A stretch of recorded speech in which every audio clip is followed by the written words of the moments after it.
Un trinquet sans son mur de droite, c'est le Yokoberi.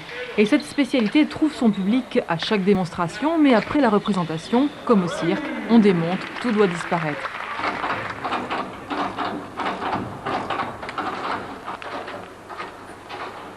Ce tournoi est itinérant. Du printemps à l'automne, en 2004, le Yokoberi a fait 7 escales en Aquitaine et autant de fois monté et démonté.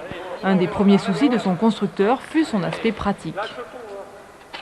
Il a fallu adapter ça au transport. C'était surtout le transport. Donc on a fait tous des petits éléments. Les plus longs font 2,50 m, c'est-à-dire la largeur du gabarit d'un camion.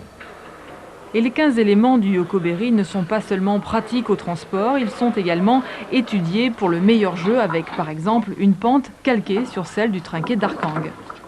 J'ai fait ça en fonction du trinquet qui me semblait le plus facile à jouer.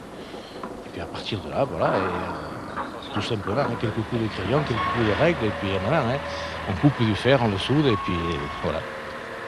1 heure pour le démontage, un peu plus pour le remontage. Autant dire que cette structure est parfaitement adaptée pour l'exercice. C'était le pari de faire quelque chose comme ça dans la durée. Puis il fallait qu'on ait quelque chose de vraiment rigide au niveau pour le transport, quoi. C'est pour ça qu'on a pris la décision de faire quelque chose avec une ossature, on va dire, un châssis en métallique qui est beaucoup plus rigide, beaucoup plus costaud. Bon, c'est sûr que c'est onéreux, mais bon, moi je regrette absolument pas. Et puis je crois qu'on va rapidement l'amortir.